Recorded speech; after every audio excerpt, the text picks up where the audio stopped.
મિત્રો અપૂર્ણાંકનો સરવાળો જોઈ ગયા આપણે. હવે જોઈશું અપૂર્ણાંકનો ગુણાકાર.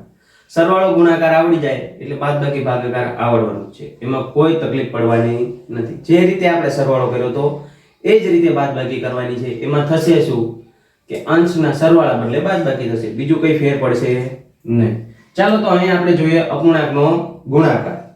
ગુણાકારમાં આપણને પહેલા તો એવું કીધું કે છેદ ઉડતો હોય તો ઉડાડી દેવા. છેદ ઉડાડી દો પછી શું કરવાનું? તો પછી એવું કહે છે કે અંશનો અંશ સાથે ગુણાકાર કરવાનો. જો ગુણાકાર છે એટલે ગુણાકાર જ કરવાનો આવે, અને છેદનો છેદ સાથે ગુણાકાર કરવો. જો સરવાળા બાદબાકીમાં છેદ સાથે આપણે કઈ કરતા નહોતા. 2 વાર હોય 3 વાર હોય સમાન છેદ આવે પછી આપણે એક વાર લખતા હતા, ઉપર અંશમાં સરવાળો બાદબાકી કરતા હતા. ત્યારે ગુણાકારમાં શું થશે, કોઈ આ ભેદભાવ રાખતું નથી. અંશમાં ગુણાકાર કરવાનો, છેદમાં ગુણાકાર કરવાનો, કઈ બાકી રાખવાનું નથી. ચાલો તો આપણે આગળ જોઈએ, ઉદાહરણથી સમજીએ કે મને કોઈ આવી સંખ્યા આપી છે, બરોબર. પહેલું ઉદાહરણ જોઈએ. 5 છેદમાં 7 ગુણ્યા 8 છેદમાં 9, બરોબર. આ પહેલી રકમ છે. હવે આ મારે ગણવી છે તો તમારે એટલું યાદ રાખવાનું કે આમાં ક્યાંય છેદ ઉડે છે. જો ગુણાકાર હોય તો તમે અંશ અને છેદનો છેદ ઉડાડી શકો, બાકી ઉડે નહીં. 5 ના ઘડિયામાં 9 આવે ના, 7 ના ઘડિયામાં 8 આવે ના, 5 ના ઘડિયામાં 7 તો કે ના. તો આપણો છેદ ઉડતો નથી, તો આ પહેલું કરવાનું નહીં. જો એમાં તો છે થતું હોય તો જ એ પગથિયું લેવાનું છે, બાકી તમારે આગલા પગથિયા ઉપર જવાનું. હવે શું કીધું મને, તો કે અંશનો અંશ સાથે ગુણાકાર. તો પહેલાનો અંશ 5, બીજાનો 8, બરોબર. હવે છેદમાં શું કરવાનું, છેદનો છેદ સાથે ગુણાકાર. તો 7 ગુણ્યા 9.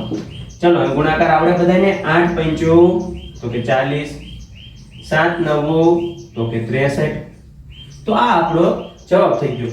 હવે અંશ નાનો છે, છેદ મોટો છે, તો આ આવી ગયો આપણો શુદ્ધ અપૂર્ણાંક. તો એને કઈ ફેરવવાનું થતું નથી.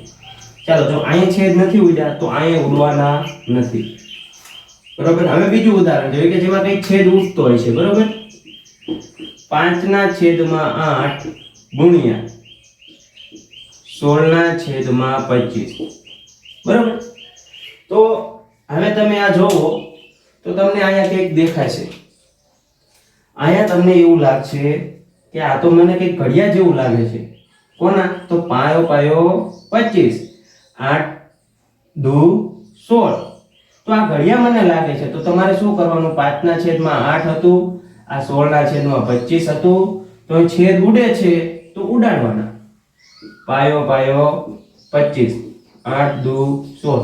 તો હવે મારી પાસે વધ્યું શું, અંશમાં કેટલા વધ્યા છે તો કે 2, છેદમાં કેટલા વધ્યા તો કે 5. તો આ થઈ ગયો આપણો જવાબ. ખ્યાલ આવ્યો?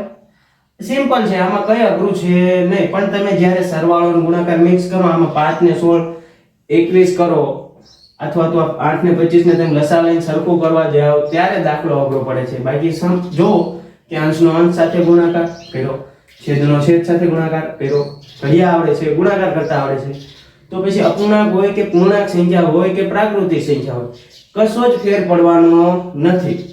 આપણે હવે આ ગુણાકાર જોઈએ. ચાલો એક મસ્ત વાત કહું. ઘણીવાર શું થાય કે વિદ્યાર્થી મિત્ર દાખલાની રકમ જોઈને મૂંઝાઈ જાય, ગણતરી કર્યા પહેલા જ મૂંઝાઈ જાય કે આનો જવાબ કેમ લાવવો મારે. આવડી મોટી રકમ છે, આવડી મોટી રકમ છે, મારે આનો જવાબ કઈ રીતે લાવવો સાહેબ, એમ કરતા હોય છે. ચાલો આપણે એક દાખલો જોઈએ. હું કોઈ પણ સંખ્યા લખીશ. 16 છેદમાં 17 ગુણ્યા 18 છેદમાં 19 ગુણ્યા 19 છેદમાં 17 ગુણ્યા 15 છેદમાં 16 ગુણ્યા 17 છેદમાં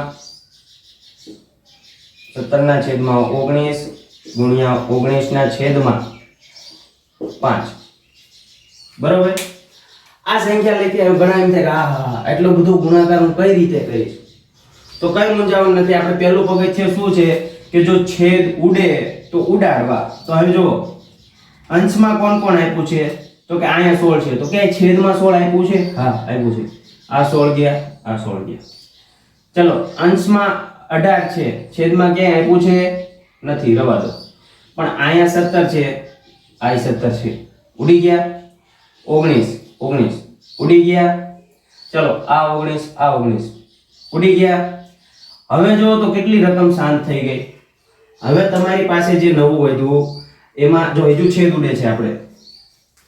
આ આખી રકમ નથી ઉડતી પણ 5 તરી 15. તો જો હવે શું થઈ ગયું, હવે ફક્ત આપણી પાસે કેટલા વધ્યા 18 ગુણ્યા 3 અને છેદમાં 17. તો બોલો આનો જવાબ આવડે કે ન આવડે? 17 નો ઘડિયો તમને બોલતા આવડે, એટલે 18 નો ઘડિયો આવડે કે ન આવડે? 18 એકા 18, 18 દુ 36, 18 તરી કેટલા થશે? તો કે 18 તરીને 54 અને છેદમાં 17. હવે તમારે આને કેમાં ફેરવવાનું? તો કે આ અશુદ્ધ અપૂર્ણાંકમાં છે, ઓપ્શનમાં આપ્યું હોય તો ઠીક છે, નકર ઓપ્શનમાં આપણને શું આપેલું હોય તો કે મિશ્ર અપૂર્ણાંકમાં જોઈજો. શું જવાબ આવશે? 17 એકા 17, 17 તરી 51. તો ઉપર કેટલા વધશે? 3. 3 પૂર્ણાંક 3 ના છેદમાં 17. આ આપણું થઈ ગયું મિશ્ર અપૂર્ણાંક સ્વરૂપે જવાબ. ખ્યાલ આવ્યો?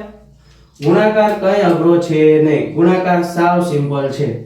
આવી રીતે તમારે રકમમાં ક્યારે ઉડતું હોય? આ તો આમાં મારે લખવામાં એવું રહ્યું કે 18 ને 17 ને 3 વધ્યા. ઘણી વાર તો એવું બધું ઉડી જાય, જવાબ ખાલી ફક્ત એક આવતો હોય. ખ્યાલ આવ્યો? તો રકમ જઈને મૂંઝાવાનું નહીં, આપણે જે રીતે યાદ રાખ્યું છે એ રીતે ગણતરી કરતું જવાનું, જવાબ સરળતાથી આવી જશે, કઈ અઘરું છે નહીં. ચાલો ફરી એકવાર નવા ટોપિક સાથે આપણે નવા વિડીયો સાથે મળીએ.